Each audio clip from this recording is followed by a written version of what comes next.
le seul véritable Dieu. En toi seul j'ai foi. Ne me laisse pas, Jésus, oui, oui, dans ces moments d'épreuve. Je ne compte que sur toi. Je ne regarde plus qu'à toi. C'est de toi que j'attends une solution favorable à mon problème. Nous sommes une vitrine digitale des activités du Temple des Nations. Retrouvez sur notre chaîne tous les jours des messages, des enseignements et des informations relatives aux différents thèmes des séminaires abordés au Temple des Nations Paris, Lyon, Yaoundé et Douala. Ne manquez pas de vous abonner sur notre chaîne YouTube en cliquant sur l'onglet rouge où est mentionné s'abonner à l'effet de recevoir des notifications à chaque moment qu'une nouvelle vidéo est mise en ligne. Partagez et commentez, Dieu vous bénira. Passez des merveilleux moments en compagnie de notre chaîne YouTube. Ne te tais pas quand je crie vers toi. Amen. Pour que Dieu puisse détruire Pharaon, la magie de Pharaon, il n'a pas seulement dit à Moïse parle. Non. C'est le bâton de Moïse qui est devenu le serpent. Il dit à Moïse, jette le bâton. Et Moïse jeta le bâton. Les magiciens sont aussi là pour imiter. Parce que le diable est là pour imiter la puissance de Dieu. Amen. Et exactement, ce qui va se passer, c'est que quand les magiciens jettent également leurs serpents, qu'est-ce qui va se passer? Effectivement, leurs bâtons deviennent des serpents. Les sorciers utilisent la poussière. Dieu a dit au diable, tu mangeras la terre. Donc c'est toi. Et si moi, par révélation, je te dis, apporte la terre, tu penses que c'est des blagues. Et tu quittes de chez toi, comme tu es bien habillé. Et tu es bien habillé dans les problèmes. La Bible dit, Exode chapitre 7, verset 10, Moïse et Aaron allèrent auprès de Pharaon. Ils firent ce que l'Éternel avait ordonné. Aaron jeta sa verge devant Pharaon et devant ses serviteurs. Et elle devint un serpent. Qui avait ordonné? L'Éternel. L'Éternel t'a ordonné par la bouche de son prophète, amène la terre. Tu n'as rien fait. La parole de Dieu dit, et tu diras à Pharaon, l'Éternel, le Dieu des Hébreux, m'a envoyé auprès de toi pour te dire, laisse aller mon peuple afin qu'il me serve dans le désert. L'Éternel m'envoie dire aux détenteurs de tous les serpents de Yaoundé, aux détenteurs de tous les serpents du Cameroun, aux détenteurs de tous les pitons qui sont dans tes WC, qui ont léché tes mains, qui ont léché ton toile, de te laisser tranquille, afin que tu puisses servir l'Éternel avec ton argent, avec ta force, avec ta santé. L'Éternel m'envoie te dire qu'à partir de ce matin, tu es délivré. Amen. Amen. Amen. C'est l'Éternel qui avait donné les indications à Moïse. Comment il peut faire pour délivrer le peuple. Pharaon était le tyran, le sorcier qui méprisait. Dans ton quartier, tu es méprisé. Dans ta famille, tu es méprisé. Et le serpent de ta famille t'utilise, tu es un esclave. Les Hébreux étaient des esclaves des Égyptiens. Et l'emblème des Égyptiens était le serpent. Vous me suivez? C'était le serpent. Jusqu'à présent, c'était le serpent. Dieu va utiliser la même chose, même image, la même image pour détruire le serpent des Égyptiens. Il dit à Moïse, prends le bâton. Selon Moïse, c'est un simple bâton. Selon toi, c'est une simple poussière. Pourquoi le docteur nous demande ça? Simple poussière. Il nous fatigue. Tu vois ce que le diable fait? Il nous fatigue. Moi, je vais là-bas pour écouter la parole. Il nous fatigue. Le verset 17. Verset 17. Et voici, jusqu'à présent, tu n'as point écouté. Ainsi parle l'Éternel. Jusqu'à présent, les sorciers de ton village n'ont pas écouté, qui doivent te laisser comment? Tranquille. Jusqu'à présent, la sorcière de ta famille n'a pas écouté, qu'elle doit te laisser comment? Tranquille. Est-ce que tu m'entends? Oui. Et quand Dieu commence à hausser le ton, c'est grave, hein? Est-ce que vous me suivez? Dis à ton voisin, c'est grave. C'est grave. Aujourd'hui, c'est grave. Aujourd'hui, c'est grave. Il a commencé à hausser le ton. À hausser le ton. Dis, jusqu'à présent, tu n'as pas écouté. Jusqu'à présent, les sorciers de ta famille qui sont responsables, qui sont détenteurs de serpents, de pitons, qui lèchent vos mains dans le ventre duquel se trouve ton mariage. Dans le ventre du serpent se trouve ton mariage, ton argent et tout ce qu'ils ont volé. Et jusqu'à présent, les sorciers n'écoutent pas. Ils envoient les serpents tous les jours. Lécher ta main, lécher ton ventre. Ils introduisent les serpents dans ton ventre pour produire les œufs. Et ces œufs deviennent effectivement des kystes, deviennent effectivement des fibromes, deviennent effectivement des maladies bizarres. C'est pas tu avais avalé depuis. Amen. Amen. Amen. Nous sommes une vitrine digitale des activités du Temple des Nations. Retrouvez sur notre chaîne tous les jours des messages, des enseignements et des informations relatives aux différents thèmes des séminaires abordés au Temple des Nations Paris, Lyon, Yaoundé et Douala.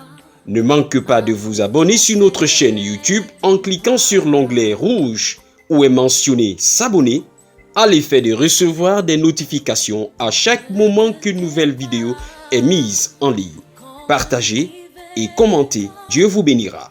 Passez des merveilleux moments en compagnie de notre chaîne YouTube. Ne te tais pas quand je crie vers toi. Est-ce que tu m'entends? Continue à lire. Les poissons qui sont dans le fleuve périront. Le fleuve se corrompra et les Égyptiens s'efforceront en vain de boire l'eau du fleuve. L'Éternel dit à Moïse, dis à Aaron, prends ta verge et étends-la sur les eaux des Égyptiens, sur leurs rivières. Les poissons qui sont dans le fleuve périront, le fleuve se corrompra, et les Égyptiens s'efforceront en vain de boire l'eau du fleuve. L'Éternel dit à Moïse, dis à Aaron, prends ta verge et étends ta main sur les eaux des Égyptiens et sur leurs rivières, sur leurs ruisseaux, sur leurs étangs et sur leurs amas d'eau. Elles deviendront du sang, et il y aura du sang dans tout le pays d'Égypte, dans les vases de bois et dans les vases de pierre. Moïse et Aaron firent ce que l'Éternel avait ordonné. Aaron leva la verge et il frappa les eaux qui étaient dans le fleuve, sous les yeux de Pharaon et sous les yeux de ses serviteurs. C'est la même verge qui opère tous ces miracles. C'est la même verge, c'est la même terre, là où tu as mis les pieds, que Dieu va utiliser pour punir le serpent de ta famille. Amen. Pour punir le serpent qui lèche tes yeux, qui lèche tes mains, que le sorcier utilise pour faire entrer son venin dans ton ventre. C'est la même terre, la même verge a été utilisée depuis la transformation de cette verge en serpent, et Dieu a continué à utiliser la même verge pour punir les Égyptiens, qui étaient des sorciers pour les Hébreux. Aujourd'hui, ça commence. Cette terre-là où tu as mis les pieds entend ce que je dis. Et le Saint-Esprit va faire exactement, selon mes déclarations, il va faire exactement ce que j'aurai à déclarer ici ce matin. Amen. Amen. Amen. Amen. Amen. Dieu ne peut pas délivrer sans passer par quelque chose, par un instrument. Pour délivrer, il a utilisé Jésus, le premier sacrifice, le tout premier sacrifice en ce qui concerne la première vraie délivrance. Il a utilisé des sacrifices dans l'Ancien Testament, mais ces sacrifices n'étaient pas valables. Ce n'était pas les sacrifices de la délivrance. La colère de Dieu ne pouvait que s'apaiser, mais le péché n'avait jamais été ôté. Amen. Et nous voyons l'Éternel de nouveau sur le problème du serpent des reins. Nous lisons. Maintenant, Nombre 21, verset 8. Il est écrit, l'Éternel dit à Moïse, fais-toi un serpent brûlant et place-le sur une perche. Quiconque aura été mordu et le regardera, conservera la vie. Conservera la vie. Or, Dieu est puissant. Il pouvait dire à Moïse, dis ceci. Ou bien, tous ceux qui ont été mordus aujourd'hui seront guéris. Pourquoi il va dire à Moïse, prends soin de fabriquer un serpent. Et quiconque regardera. Et c'est sûr qu'il y a des gens qui ont refusé de regarder, prétextant que Moïse,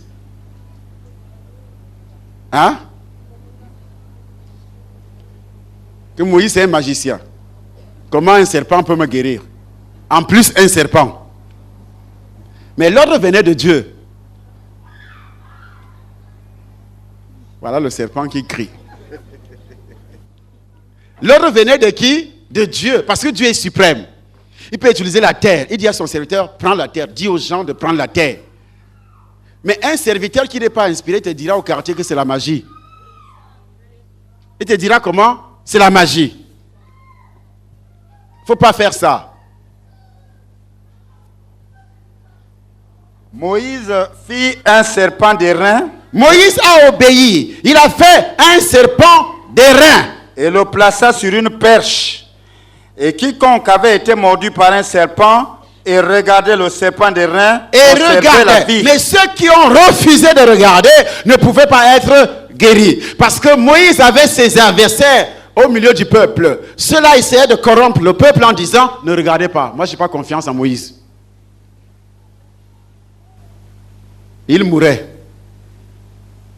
C'est comme ça que beaucoup de personnes sont mortes financièrement. Il y avait des gens qui refusaient, étant déjà mordus. Toi, tu as été mordu par le serpent familial qui a pris ton mariage. Et quand l'homme de Dieu te dit, fais ceci, tu fais le contraire. Comment veux-tu que le mariage puisse revenir?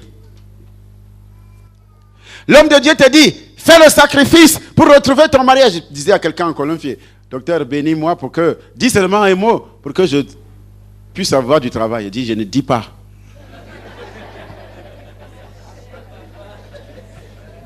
Est-ce que c'est ce qui est enseigné ici? Qu'est-ce qui est enseigné? Fais le sacrifice.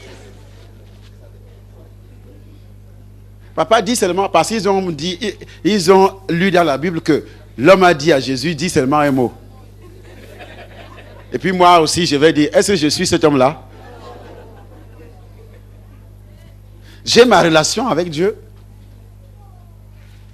Amen. Et pourquoi Jésus a fait? Parce que cet homme-là était païen. Jésus manifeste sa puissance. Quand nous allons au palais des sports là-bas, vous pensez que les mêmes miracles peuvent se produire ici comme au palais des sports? Non. Parce que Jésus sait que toi, tu connais la vérité. Tu dois d'abord mettre la parole en pratique avant d'obtenir ce que tu veux. Parce que tu as déjà cru.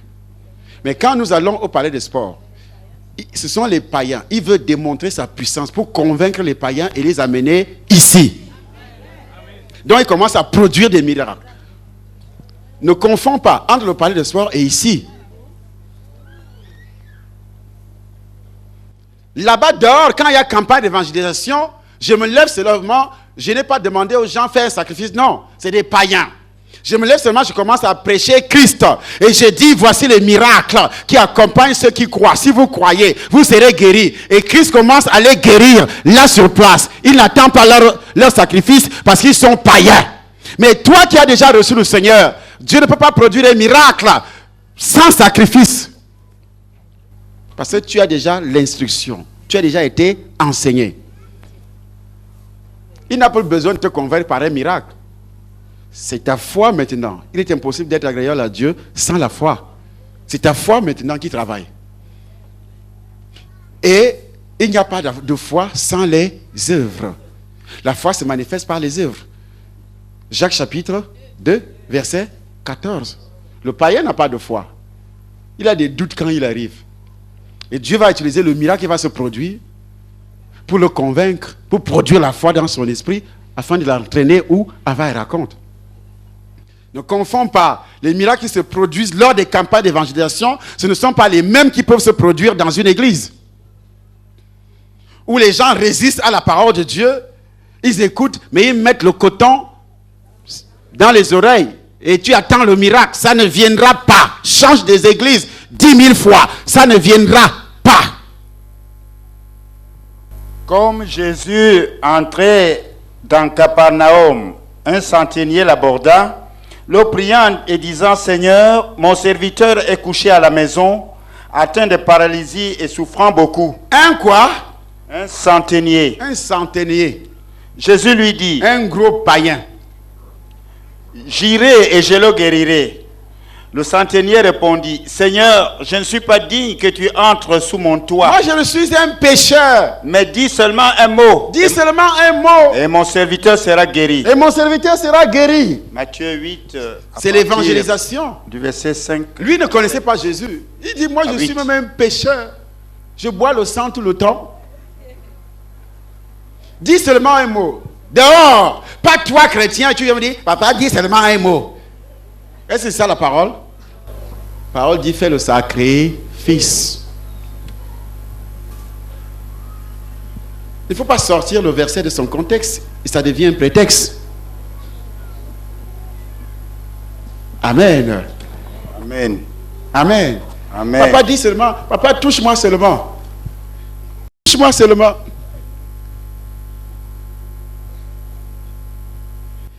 Il faut qu'en arrivant ici, tu écoutes la parole. Papa a dit, en sortant de l'église vendredi, alors on amène la terre. Je dois obéir, je dois mettre la parole en pratique. Je prends la terre, j'amène. Tu viens t'asseoir, tu dis, je veux un miracle. Le miracle ne viendra pas. Parce que tu n'as pas obéi, tu n'as pas mis la parole en pratique. Mettez en pratique la parole. Ne vous bornez pas à l'écouter en vous trompant vous-même par de faux raisonnements. Il ne s'adresse pas aux païens, il s'adresse aux enfants de Dieu qui viennent dans une église écouter la parole. Il dit alors, mettez cette parole en pratique. Ne vous bornez pas à l'écouter en vous trompant vous-même par de faux raisonnements. Amen. Amen.